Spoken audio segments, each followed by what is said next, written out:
Hello mga inday! Kumusta naman ang lahat? Hello!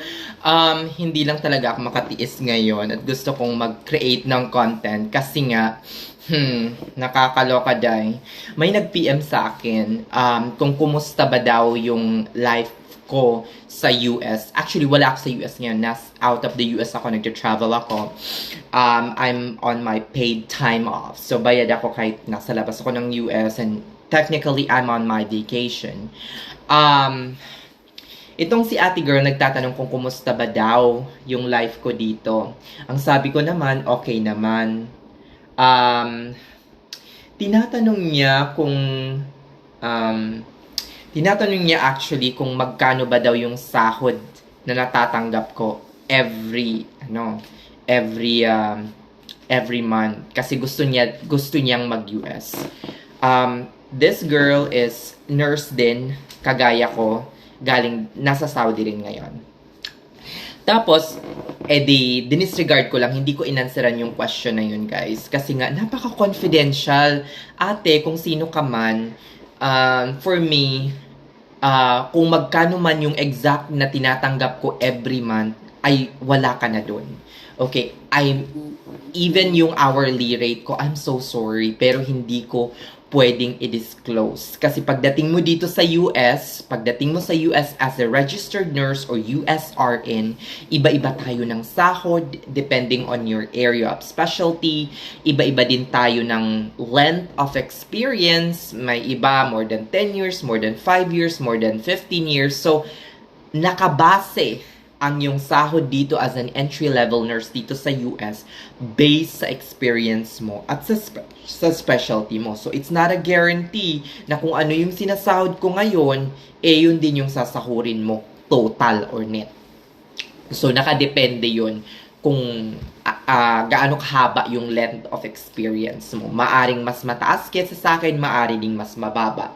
So, I refuse to answer that. Hindi ko naman sinabi sa kanya na, I'm so sorry, ayokong sagutin yan. Pero, dinisregard ko na lang. Parang, iniba ko yung topic.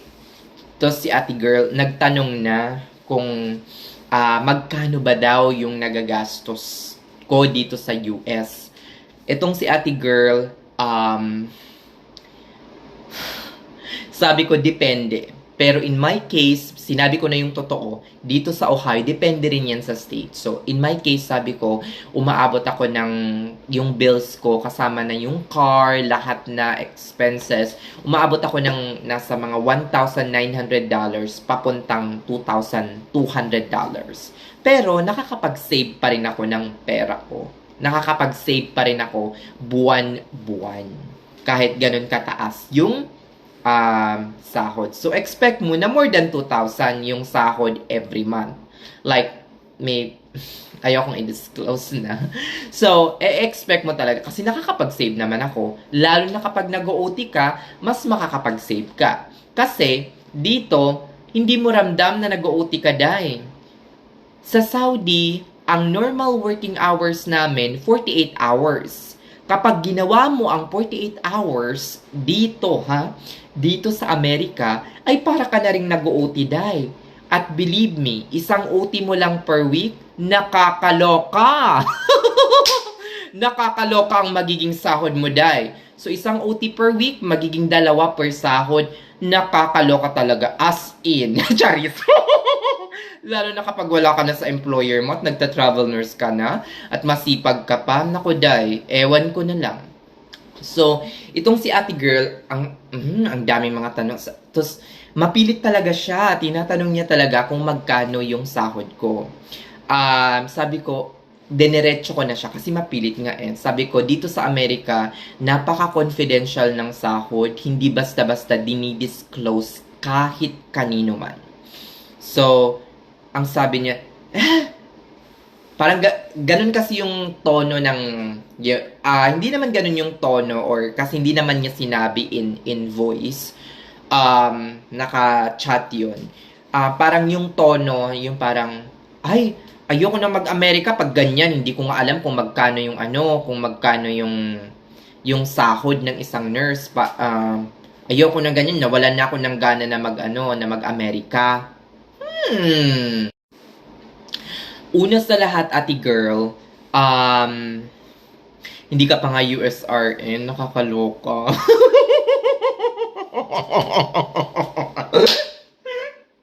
Naloka talaga ako kay ate girl. My God.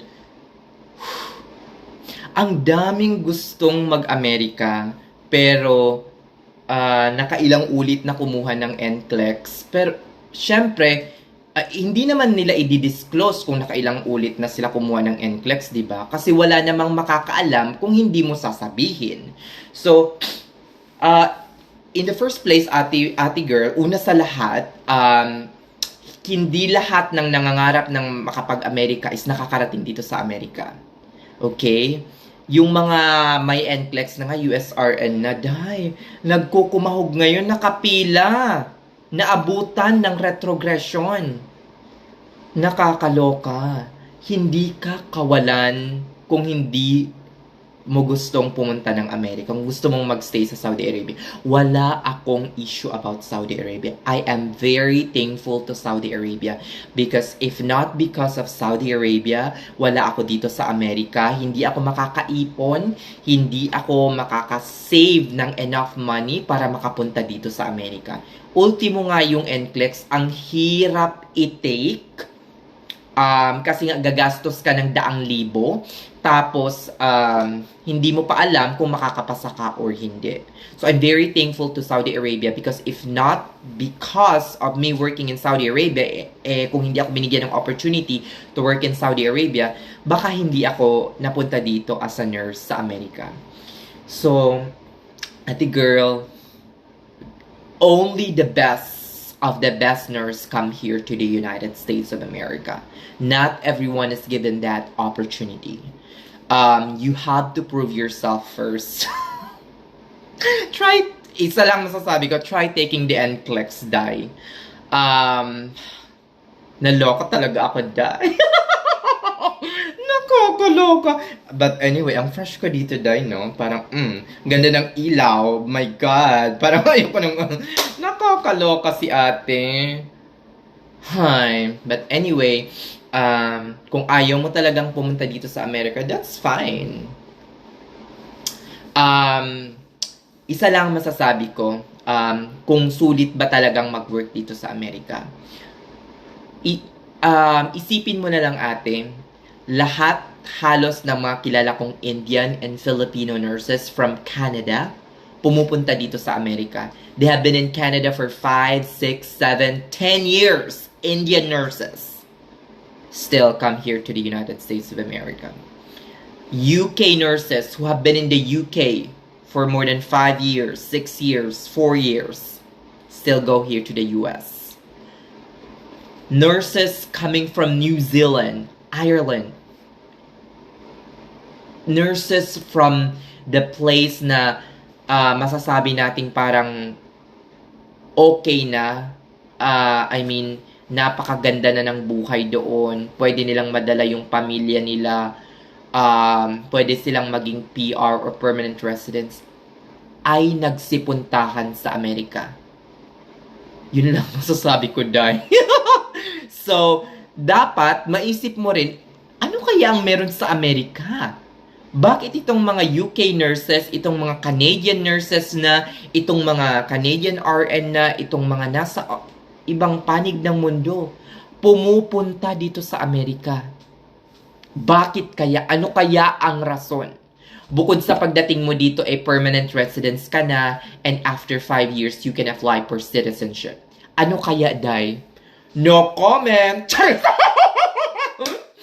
I-comment nyo mga Inday kung ano kaya ang rason kung bakit pumupunta dito ang mga nurses sa Amerika. Nakakaloka. Hanggang dito na lang mga Inday. Babush na. I love you everyone. Bye-bye.